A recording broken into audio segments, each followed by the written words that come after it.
Hello students, welcome to EPG Pathshala. My name is D.K. Bhattacharya. We are going to talk about Lower Paleolithic culture of Europe. We know already the divisions, cultural divisions of Lower, Middle and Upper Paleolithic that we have done in other modules. But Europe is also a small landmass, which is possibly 1/3 of the Indian landmass. But even then, it has tremendous cultural variation, possibly because it has climatic variations within Europe, which divides the cultural variations of the various regions. So for convenience, we divide this into 3 zones or 4 zones: the Western Europe, the Central Europe, the Eastern Europe, and the Balkan states. Western Europe usually is taken as the countries that is abound or the west of the river Rhine, that includes Spain, Portugal, France, and part of Belgium, Netherlands, Norway, Sweden, and Lapland, Finland, etc. Central Europe is a large landmass which includes Italy, Germany, Czech Republic, Poland, Austria, Switzerland, and Hungary. So this is the largest landmass, which is known as Central Europe. Culturally also it is different from Western Europe. Eastern Europe usually has those parts which is today in Ukraine or White Russia, but Balkan states include several countries. Earlier it was Yugoslavia, Greece and Bulgaria. Today it includes several countries that has such names as Serbia, Croatia, Montenegro, and of course erstwhile Yugoslavia. So having taken care of these 4 zones, we will try to concentrate on Lower Paleolithic culture of Western Europe first, then we'll go to Central Europe, then we'll go to Balkans, and obviously last to Eastern Europe. Lower Paleolithic culture, of course, is the culture that is defined in terms of the attributes of Lower Paleolithic types and the cultural attributes which are core tool types. 1932, a man called V. Comeau, for the first time, tried to describe the evidences that was found along the river Somme in north of France. This river Somme is a small river, but it has 3 terraces. And these 3 terraces was geniusly linked with 3 interglaciations. This was one of the very genius work of so early a date as 1932. The first terrace, which is called High Terrace, was called as belonging to Cromarian interglacial. The second terrace, or the middle terrace, was called as belonging to Hoxnean interglacial or second interglacial. And the third one, which is called the low terrace, was identified as belonging to Eemian interglaciation. So you have the 3 chronological stages represented in geomorphological units. So this is the first time you find Lower Paleolithic being attested or annexed with chronological stratigraphy. And this was a remarkable work of 1932. The tools that came from the middle terrace was called Acheulean. And there is only one site which is referred to the high terrace, that is of Cromarian date, is called La Montiers. So in La Montiers, you have few chopper and chopping tools which can be taken as preceding the hand axe industry of Middle Terrace. So Lower Paleolithic culture, beginning in 1932 itself, identified 2 big traditions. One was non-hand axe tradition, that was chopper chopping, and the other was hand axe cleaver tradition, and one was taken as older to the other. So there is a kind of a chronological sequencing that was done as early as 1932 from north of France. But slowly we find that there are inner details that are emerging. Let us look at a site which occurs in England. This site is called Clactonian, and the Clactonian is, of course, now southeast of England in Sussex district, and there you have huge number of deposits identified from 1880 by Weimar and many other scholars, and they were identified by a tradition called Clactonian. Clactonian was taken as a tradition which belongs to Cromarian period. So Cromarian, which is pre-Mindel, already have Clactonian here, and you have La Montier in north of France, and south of France there is another site called La Vallonne. So in the south of France we have a site called La Vallonne, which is a rock shelter, and there the date is again Cromarian, and the tools are chopper chopping tools. So you have 3 sites which are pre-Mindel and pre-hand axe tradition in Lower Paleolithic culture of Western Europe. But then there are the 2 other sites which are very interesting. There is a site which is found in the Riviera region of southern France, very close to La Vallonne, and it was accidentally discovered when a building was being constructed, and it is called Terra Amata, again worked by Delumble. Now, Terra Amata is a site where you find a huge collection of tools, mostly chopping tools, and with a huge amount of pollen analysis and huge amount of material of bones, etc. So it is more or less accepted as a primary site. A primary site is a site where man has himself set and has made tools and has lived. So you have hut plans also. Terra Amata has beautiful ground plan of living huts. So you find a very remarkable site of Lower Paleolithic, which is unlike the pre-mineral sites of La Montière, Clactonian and La Vallonne. This is a different type of site, again coming from South France, and here you have primary deposits. One of the most important evidence of Terra Amata is very interesting. Here you have a footprint of prehistoric man. This is 24 centimeter long footprint, and on the basis of the length of the footprint, the kind of stature of the man was also recalculated. Another important evidence that was found in Terra Amata is that there are fire huts, and by the side of fire huts, you have flat stone brought from somewhere else and arranged as if it is the dining table near the fire.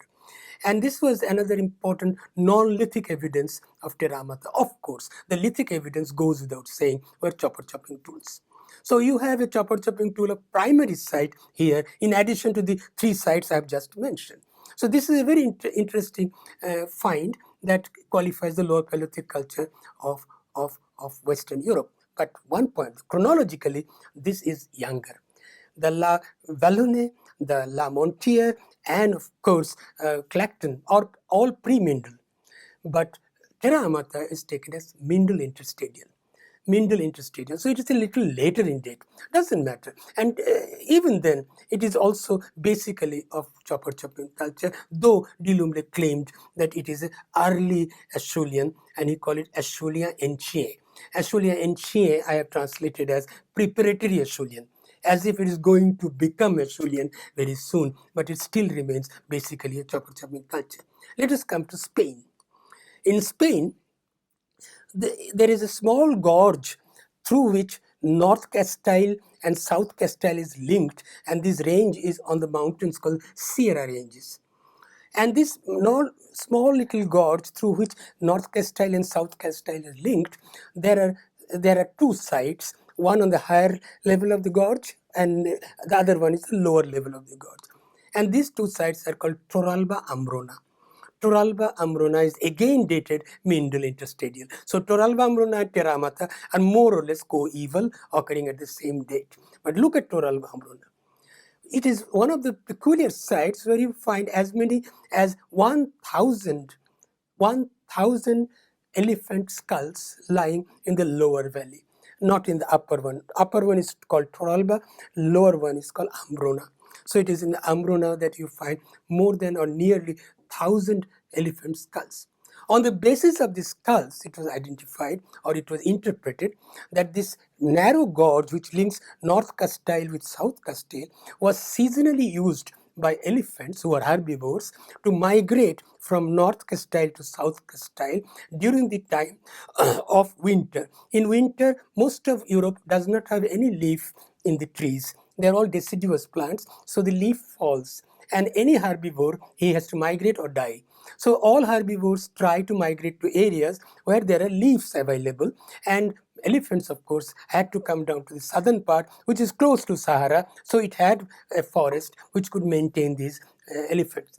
And it was the seasonal migration which was taken note of by the prehistoric men. So apparently it seems that the prehistoric men tried to chase them off the ridge, the narrow gorge, and make them fall into the lower level and then kill them. So it is generally nicknamed as a site which is called elephant hunting site. Another interesting point. There are no primary evidence of a hut or a fire hut. This is one of the highest latitude of any Lower Paleolithic site in the world. It is 1,118 meters from average sea level. So it is a very high altitude in which these people have been doing hunting, and there is no fire earth. So we know they did not stay up there all the time. They must have come at the time of the migration, taken advantage of the migration, hunted the animals, and then gone back to wherever they were staying. The sites have not yet been found. The third important point about this site is that there are extremely beautifully made hand axes and cleavers found. Mind you, we have so far not found hand axes and cleaver in any of the sites that I have talked about, Terra Amata included, which is of the same date as Toralba Amruna. But Toralba Amruna has beautiful hand axes and cleavers. In fact, the cleavers are 3 times more than hand axes. Number 2. These hand axes and cleavers are prepared by stone hammer technique. Usually we accept that a cleaver appears at a time when cylinder hammer technique has been perfected. But cylinder hammer technique is not perfected unless cleavers are made. But these cleavers are made with stone hammer technique, and that makes it look a very kind of a old technique but new type. A combination of old technique and new type. So much starking this combination was that Professor Francois Bourdes of France said, oh, okay, I won't call it Acheulean, I'll call it Acheulean meridionalis. It's a kind of Acheulean which is a Mediterranean adaptation and elephant hunting. And elephant hunting requires big cleavers to chop off the flesh. So they specialized in cleavers made of those stone hammer technique. So here in Western Europe, you have 5 sites, majority. There are many other sites, and the 5 sites shows a development of chopper chopping in the initial phases and development of hand axe and cleaver in the later phases. You go to Somme in the high middle terraces, you find hand axes and cleaver of the same kind. You go to Thames across the channel in the terraces, Hoxnean date, and you find beautiful hand axes and cleaver. But you don't find hand axes and cleaver in England, which belongs to Mindel. It's all post-Mindel, Hoxnean. So I hope you are acquainted with the chronology of Lower Paleolithic, so you would understand and appreciate the point that I'm trying to make, that here in Western Europe, you have all the varieties of Lower Paleolithic, but typologically. But chronologically, you can make a statement that spread over the England and across Channel and the landmass here in Western Europe, you have a stage where hand axe has not evolved. And this stage usually is pre-Mindel, and it's Mindel onward that hand axes and cleaver develops in leaps and bounds, varieties of hand axes in Somme, varieties of hand axes in Thames Valley, and so on. So Western Europe shows a continuation of Lower Paleolithic till the arrival of Middle Paleolithic, and hand axes and cleaver continue to develop in varieties of forms until Middle Paleolithic arrives as late or as early as 200,000 years. So it's a long period of perfection of hand axes and cleavers. All kinds of varieties occur. Let us come to Central Europe. Central Europe is a very different ecosystem. Western Europe generally is warmer. It is warmer because there is a warm sea channel or sea current that passes between the English islands and the continent. This English channel is always foggy because there is a hot water channel below it. And this hot water channel has kept part of England, South England, and part of whole of Spain and France pretty warm. And it is believed till Roman time that they used to grow very good grapes because land was not frozen. Come to Central Europe, the land is frozen. The polar wind current climate is naked over the Central Europe. There is no mountain to stop them. And here south, you have the Alps, which are also very much covered with snow and ice of the Mindel glaciation. So though they are very close, I mean, you cross the Rhine, you can come to Frankfurt and Strasbourg, and you go across there, you can go to Paris. But the landmass of Central Europe is distinctly different from the landmass of Western Europe. That's why you try to make a division. You come to Central Europe, there is a site near Leipzig. There is a river called Saale, and there is a river called Elster, and there is a river called Pleise. Now these rivers are all flowing from south to north, because north is depressed, south has the mountains. So from the mountains, even Rhine flows from south to north. So these rivers implies especially a collection was made by a school teacher called Grahaman. The Grahaman is a gentleman who started collecting large number of tools from along the river, and this is referred to as Markliberg group of sites. It's not one site, large number of sites along the river, and Markliberg is one of those cities. And then the Second World War broke up, and Grahaman was arrested, and he was taken to England, and after the war was over, he came back and he started looking for the tools again. That was the time when France and Germany had no institution, no money. Either tools have gone, money has gone, and Germany used to be ruled by what is known as Allied forces. Some believe that even American cigarettes was the only currency they had. So that was the time when Grahaman took the tools and went to America to Hallam J. Movius in Peabody Museum and analyzed the tools called Markliberg group of sites. Markliberg is a Hoxnean site. Let us face it, it's not Mindel. So we have been talking about pre-Mindel and Mindel in Western Europe. Now Central Europe, we have a site which is Hoxnean. So anyway, it is younger than Western Europe sites. Huge number of tools, large number of flakes, large number of choppers, not a single hand axe. So you see a dichotomous development. There you had a hand axe and you have a chopper chopping forming a sequence. Chopper chopping is pre-Mindel, hand axe is forming post-Mindel or Mindel. Here in Central Europe, Markliberg is a site which shows large number of chopper chopping tools, flake tools, large number of Clactonian flakes, and you have to call it by no other name but a lower Paleolithic of Central Europe. And you can't call it as Clactonian, you can't call it as Acheulean either. So far, so good. Let us see another site. Now, this is very interesting. This site is in Hungary. And this is a rock shelter, that's a primary site. A rock shelter in Hungary, discovered by a man called Vetes, and the site is called Veteszolus. Even today, tourist buses are taken to Veteszolus. So since it's a rock shelter, it's a primary site. Good enough. The tools are one of the most difficult tools to explain. They are small choppers and chopping tools of the size of usually 23 millimeters. Some are, of course, going as far as 45 or 50 millimeters, but generally chopper and chopping tools of 23 millimeters. One can hardly chop one's nail with these choppers, so the name seems to be misnomer, but the fact remains it's a primary site and there is a claim of a Homo erectus occipital bone, a fragment of Homo erectus occipital bone. So it is a classic evidence. Here you have the fossil, you have the tool, and they are in primary context, so you cannot contest it. Ask the date. It is pre-Mindel. It is pre-Mindel. So you have now Western Europe, Central Europe was going through inferiority complex that we don't have a pre-Mindel site because the only site, Markliberg, is not pre-Mindel, it is post-Mindel. Western Europe has pre-Mindel sites. Now then, Central Europe says, no, we have also a pre-Mindel site, and the pre-Mindel site is Veteszolus. So here is a scenario where you have to accept that the whole breadth of Central Europe, which is twice the size of Western Europe, has no hand axe, no cleaver, has no hand axe cleaver development. Chopper chopping begins, chopper chopping continues. So chopper chopping seems to be the mainstay of Central European lower Paleolithic. Hand axe cleaver and chopper chopping seems to be the two binary development in Western Europe. So you have a scenario which is starkly different. It's a small country. It takes about half a day to drive in a taxi from Frankfurt to Paris.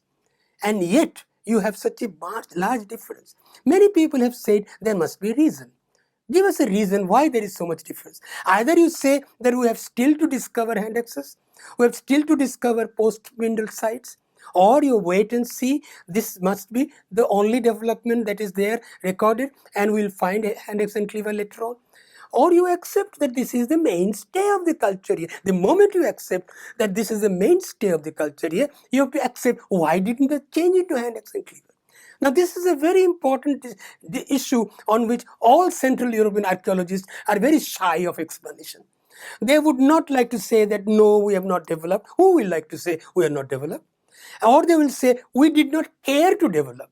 You may have developed. We did not care to develop. We continue to use chopper chopping tools even in the post-Mindel period. Let us go a little bit to Balkan states. You come to Balkan states, there are evidences of ground open air occurrence of a chopper chopping here and a hand axe there. The same is true of Romania and Eastern Europe. So Eastern Europe and Balkans, large chunk of landmass, has no excavated lower Paleolithic evidence. However, they do have evidence on the surface of a hand axe here or a chopper chopping there. So you can't say that these are the zones which are free of hand axes. Central Europe is still free of hand axes. So you have a situation where you have to explain that a large chunk of Europe, lower Paleolithic, has a similarity of having only chopper chopping tools, whereas Western Europe seems to be a kind of exception to the rule. It's a small landmass in the West. It is exception to the rule because they start with chopper chopping but end up with beautiful series of hand axes and cleaver. Good enough. But it still doesn't explain why these differences occur. Now, if tool is a reflection of your adaptive strategy, let us accept that you develop a tool not because it is in the fashion, some film star has made it, so I must make it. You develop a tool, and not one, hundreds of them, only when it is a successful media of adaptation. A large number of people have commented that Central European ecology is such that the adaptation required different kind of tool because the land is frozen 3 months of the year. This is permafrost area. The land beyond Elbe in the north is totally frozen and nothing can grow there. And the rest of the land in the south of Elbe is having less of vegetation. When you have less of vegetation, herbivores cannot survive. When there are no herbivores, whom are you going to hunt? So it seems to be a kind of adaptation which is starkly different from Western Europe. And if this is established, and I'm sure all of the Central European archaeologists are dying to prove that this stark difference of ecology and adaptational strategy is this root cause of Central Europe having not entered into hand axe cleaver tradition. I come to a site in Central Europe called Bilsingsleben, which is erstwhile East Germany. Now, of course, it is near the city of Halle. It is an open-air site. And Halle is not very far from Western Europe. It is in Central Europe, and you have hand axes and cleavers there. So you start trying to face an issue where you say, no, sir, we have not seen enough. We need to see enough. Perhaps the dichotomy or the duality that you have found in Western Europe. What was the duality? Begin with chopper chopping, end with hand axe cleaver. The same kind of a scenario will be found in Central Europe also. Bilsingsleben is taken as one of the evidences that yes, do hand axes occur, and it is also in Hoxnean period. So you have a hand axe occurring period. So you can say there is a duality. Number one starts with Markliberg, number one it starts with Vatisolus, then it develops into hand axe and cleaver. So what is our difference? We are the same as you. Now this is a kind of a stance people take only on the basis of Bilsingsleben. But fact remains still that a majority, Bilsingsleben is a single site. Majority of Central Europe has accepted chopper chopping as the mainstay. I must add here is a group of sites which has been found and is being excavated now. I think report has also come. This Isarnala Pineta in Italy, and of course Atapuerca in Spain, where you have again chopper chopping coming from almost a million years date. So pre-Mindel can be stretched far beyond 1 million years. We have sites which shows the entry point of man in Europe, especially Western Europe, from a time which may be as late as early Pleistocene 1 million years, as early or as late as that. But that pre-Mindel statement is no longer valid. We are getting evidences in East Europe from a site called Dimanisi in Georgia. We have a 1.8 billion years entrance point of man, but chopper chopping. We have so far gone into an empirical analysis of the discovered sites. The sites we have seen are more or less concentrated in Western Europe. Central Europe also has some sites, but it is showing basically one cultural tradition. So at this moment, you can ask two questions which become very important. And these two questions are origin and dispersal. When did Paleolithic people entered Europe? Question 1. Question 2. How did they spread? Did they enter from multiple entry point and therefore develop multiple characters? Or did they enter from one entry point and then dispersed into various regions? Now, these are the basic two questions that will appear after you've taken the survey of the sites. Let us answer the question number 1.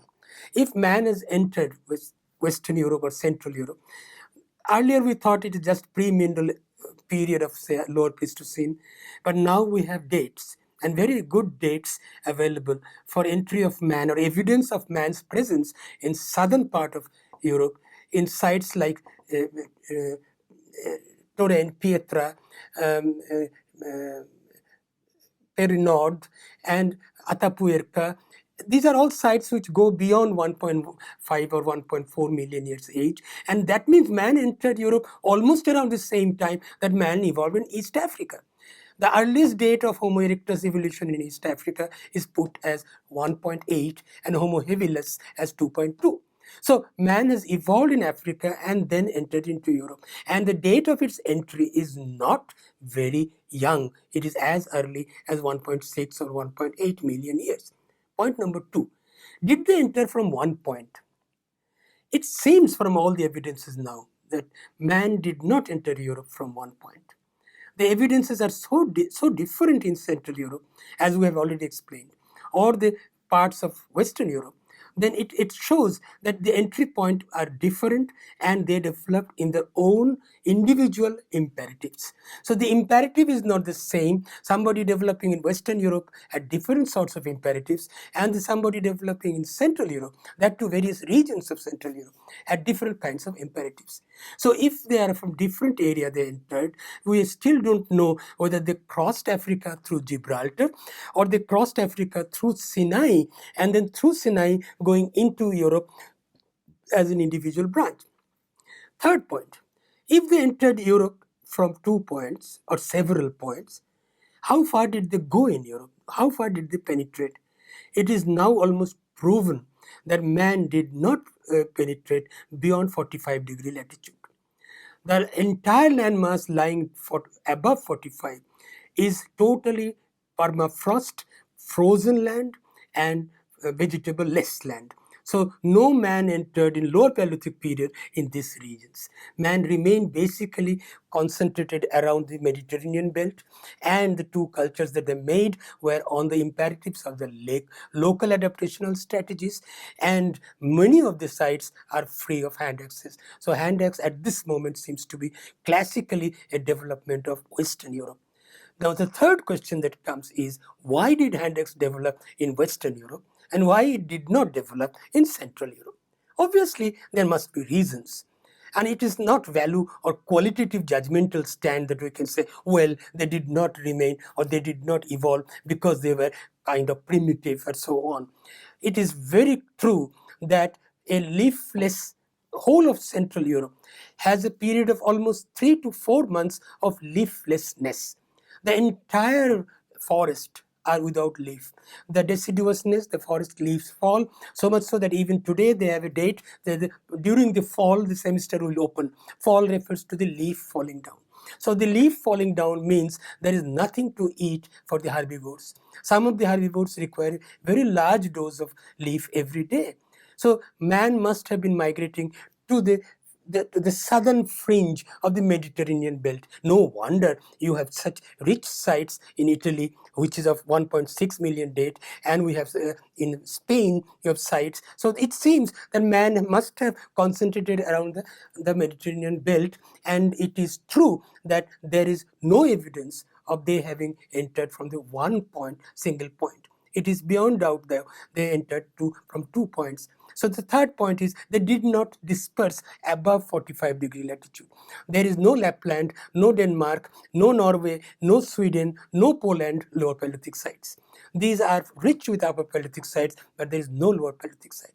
So lower Paleolithic seems to be the largest chunk of development of Africa and Asia, but there is a kind of liminal approach in Europe. European lower Paleolithic seems to develop differential characters in regions, and some of the regions they don't even go. And this is very interesting because the question is linked with human dispersal. Lower Paleolithic is, the author is taken to be Homo erectus.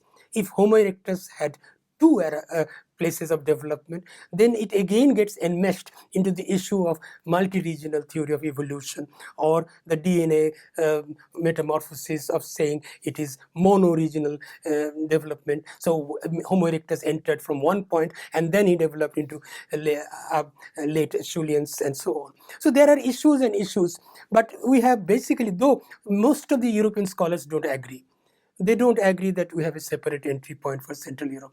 But Central Europe acts as an enigma for us. It is an enigma because in Middle Paleolithic, when Western Europe has given up Handex, in Middle Paleolithic, when Western Europe has given up Handex, Central Europe develops Handexes. So it is a very big problem why you did not require Handex when the world was using Handex, why you become Handex lover when the world has given up Handexes. So there are issues and issues of Lower Paleolithic Western Europe, or Europe per se, which needs to be looked in a very intensive manner. Unfortunately, all the new sites that are being developing or that are being discovered are all chopping sites. We do not get a Handex site except Bilsingsleben, and Bilsingsleben is very close to Western Europe. So you have a Handexlessness as a character mainstay of Central European Lower Paleolithic, and you can accept it.